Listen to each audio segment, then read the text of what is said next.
One small step. Neil Armstrong's first footstep was a symbol that we could reach for the stars. Apollo 11 proved it was possible, but the journey was just beginning. Apollo 12 launched just months later. Its mission, precision.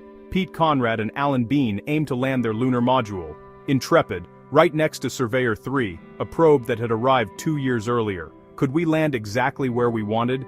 And they did, landing just 600 feet from Surveyor 3. They inspected the silent probe, collecting parts to bring home. This precision opened the moon for real science, targeting mountains, craters, valleys. The era of precision exploration had begun.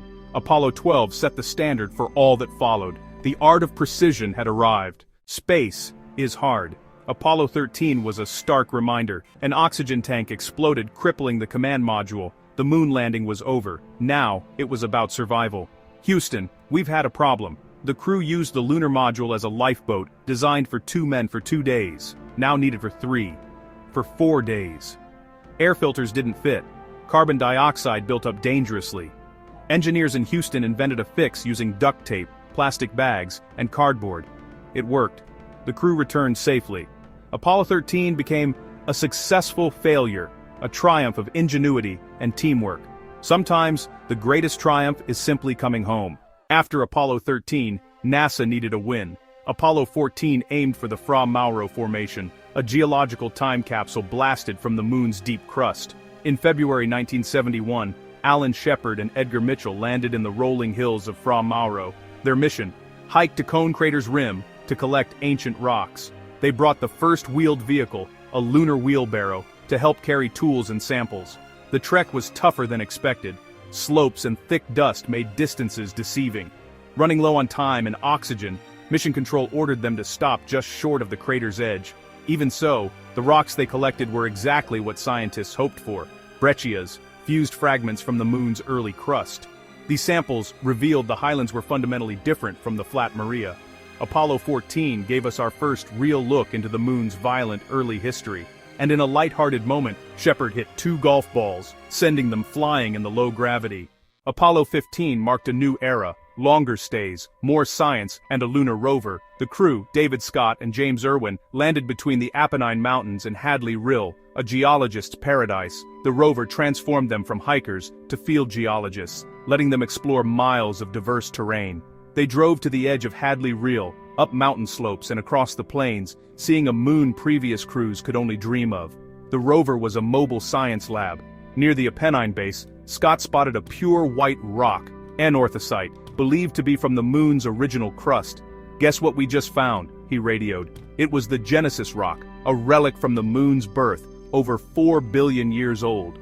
The Genesis rock confirmed the magma ocean theory. The moon's crust formed as lighter minerals floated to the top of a molten surface. This was tangible proof of the moon's fiery origins. Apollo 15 delivered a cornerstone of lunar science, a direct sample from the beginning of the solar system. The mission's discoveries reshaped our understanding of planetary formation. The moon was no longer just a destination, it was a window into the solar system's past. The rover's success paved the way for even more ambitious exploration. Apollo 15 set a new standard for what was possible on another world. The moon's ancient secrets were finally within reach, and humanity's curiosity drove us further than ever before. Each mission made the moon's story clearer. Apollo 16 targeted the Descartes Highlands, thought to be shaped by unique volcanism. Astronauts John Young and Charles Duke explored the bright, dusty landscape with the second lunar rover. They searched for volcanic rocks but found only breccias, evidence of relentless meteorite impacts, not volcanoes. The hypothesis was wrong, but that's science. Learning something new is a success. The Descartes Highlands weren't volcanic, they were shaped by bombardment from space. The samples, rich in plagioclase feldspar, reinforced the idea of a primordial floating crust. The biggest surprise came from the rock's oxygen isotopes. They matched Earth's exactly. Every planet has a unique isotopic fingerprint. The Earth and Moon sharing one was a bombshell. This killed earlier theories of a captured moon and supported the giant impact hypothesis. A Mars-sized object collided with Earth, forming the moon from the debris. Apollo 16 proved the moon is bone of our bone, born from a cataclysmic impact. The mission deepened our understanding of planetary origins. The Earth-Moon connection was undeniable. and our place in the cosmos became a little clearer. Apollo 17, the grand finale, the last humans on the moon, and the first professional scientist geologist Harrison Schmitt. The landing site, Taurus Littrow, was a valley deeper than the Grand Canyon, flanked by massive mountains. Schmitt and Gene Cernan spent over 22 hours outside, driving their rover nearly 22 miles, sampling ancient highlands and searching for signs of young volcanism. Schmidt's expert eye paid off. Near Shorty Crater, he spotted bright orange soil, volcanic glass beads, evidence of ancient fire fountains. The orange soil was formed in a fiery eruption, cooling instantly into glass about 3.5 billion years ago. Apollo 17 proved the moon once had a hot, dynamic interior, fire fountains and flowing lava. The mission painted a picture of a young, geologically active moon. Schmidt's discoveries were a triumph of science on another world.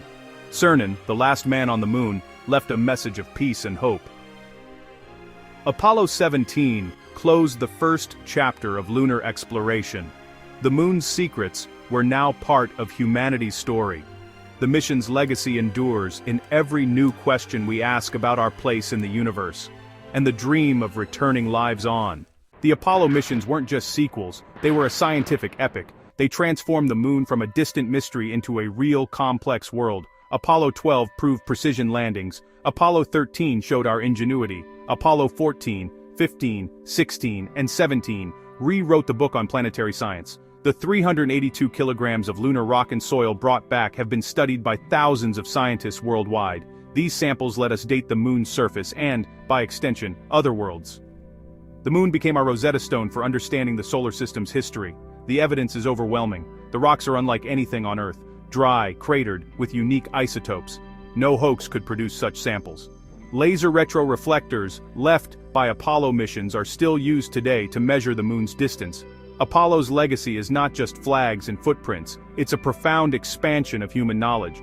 We went to learn, and in learning about the moon, we learned about ourselves. The Apollo missions are a testament to curiosity, courage, and intelligence. They remind us, we are a species capable of cosmic exploration.